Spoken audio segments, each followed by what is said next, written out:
the top of the board lacked a little bit of drama by the time we got mostly into round 4. It seemed like Jon Rahm was in pretty strong control of his game. Brooks Koepka was obviously going in the wrong direction, but there was a pairing of Jordan Spieth and Phil Mickelson that was going ham, Greg. I mean, it was anything you can do, I can do better. They got to 13 under par combined for this pairing. They ended up there. It took Spieth to bogey 18, or it could have been better. But these two were going back and forth. 2 Masters champions showing what can be done at Augusta National on a Sunday.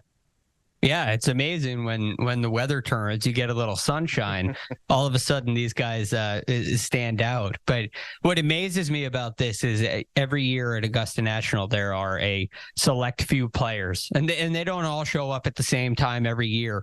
But we always seem to get this group of players who understand how to play this golf course.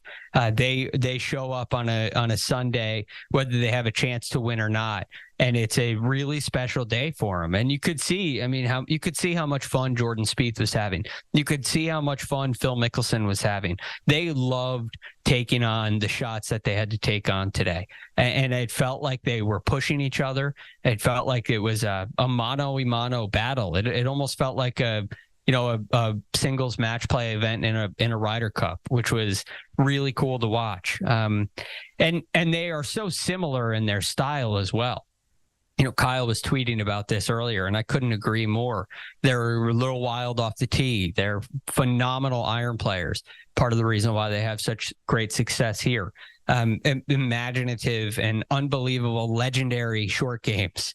And then they're maybe a little unpredictable on the greens.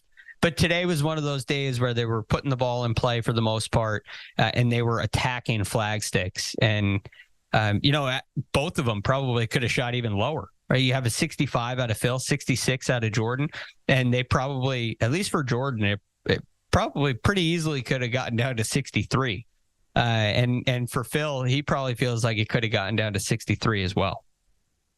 Yeah, let's start with Phil here. So it's going to be a T2, a phenomenal finish. I owe Phil a golf clap because there was no universe in which I thought Phil Mickelson was going to have much success this week, considering the way that he played at the end of his PGA Tour career and his very lackluster results on Live Golf thus far. But there is either something about Phil or something about this place, Greg, where experience goes a long way. And I swear, I didn't hear Phil Mickelson say any other words all week long except be right, be right. He said it a couple times on Sunday afternoon because he was hunting down flag sticks.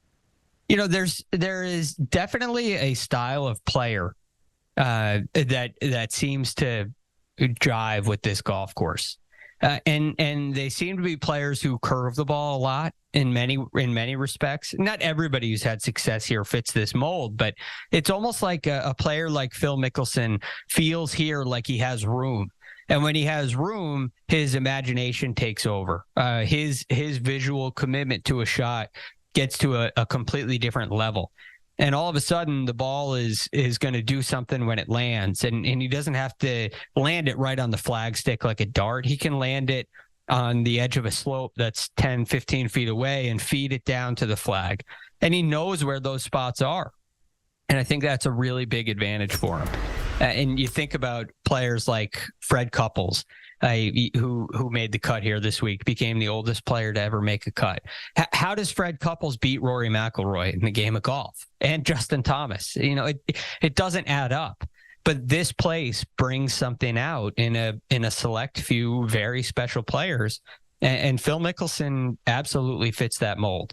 And lastly, Rick, I also think it's very clear that Phil is working pretty hard on his game. I don't think he's because his schedule is limited on Live. I don't think he's just hung it up. Looks like he's working very hard on his body, and I would imagine he's working very hard on his golf game.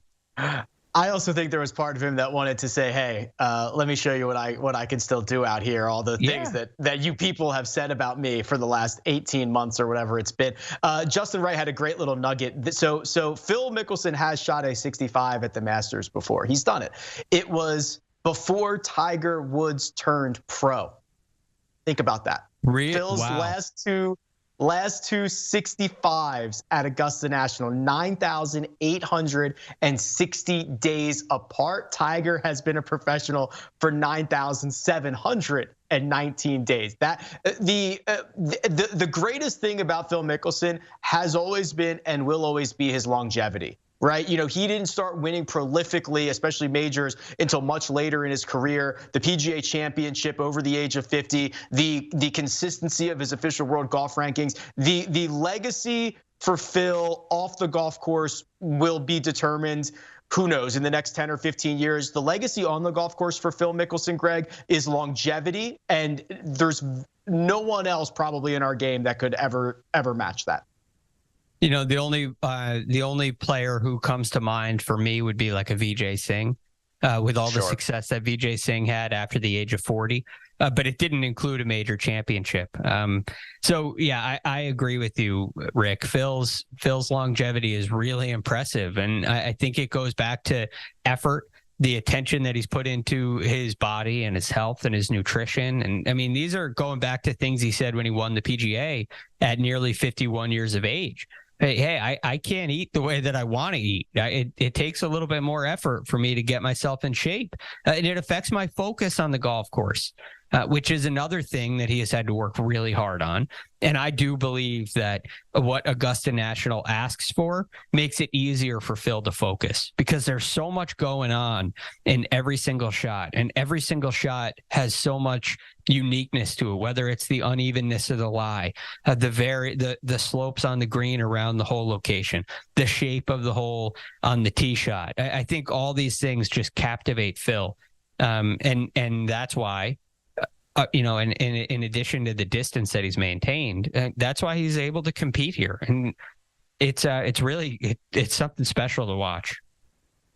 The other man in that pairing, Jordan Spieth, we were pretty bullish on Spieth leading into this event, as we should be. He'd been playing a lot better. He's obviously had such great success at Augusta National. He's actually going to defend next week at the RBC Heritage, but it was a vintage Sunday Spieth because it was only 6 pars on the card, Greg. 2 quick birdies out of the gate. He made a couple of bogeys at 4 and 6. He rattled off 3 in a row, 8, 9, and 10, 3 circles there. I mean, this was just like, I was feeling it. I think if they would have let Jordan Spieth play 22 holes today, he would have won. He would have won a second green jacket. Oh man, he was going crazy. And again, this shot you're seeing right here at 14, this is exactly why Phil and Jordan have so much success to me here. Because they can see that opportunity. They can see where they have to land it, and it's not right at the flagstick. So they don't look at this in a linear way. They see the game in a completely different light on this canvas. And it brought things to life for Jordan Spieth today. I mean, so many of these hole locations that he made birdie on, you think about where 9 is. There's a slope long and left you can feed it into. The whole location at number 2 on the right-hand side, you can feed it down from left. You play away from the hole and feed it towards it. You look at 14, we just saw that one on camera here. You look at 17, he hit a great shot in there. But the point is, there's so much creativity that's required.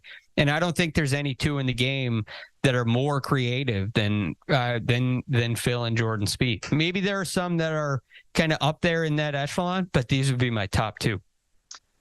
There are only 3 instances of a golfer since 1983. That's when we started tracking, I think, the hole-by-hole birdie numbers, to make 9 or more birdies in the final round at the Masters. 3 instances of that. Jordan Spieth did it today.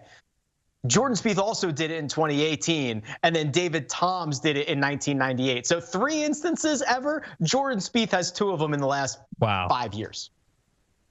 He just loves it. It's got to be those hole locations. I wish he could just dial that up a little earlier in the week, so that this kind of performance isn't to come and tied 4th, right? To finish 5 shots back. But the amazing thing is he made 9 birdies today, and I feel like he left a lot out there. Like I said, at least 3. I think he left at least 3 shots out there.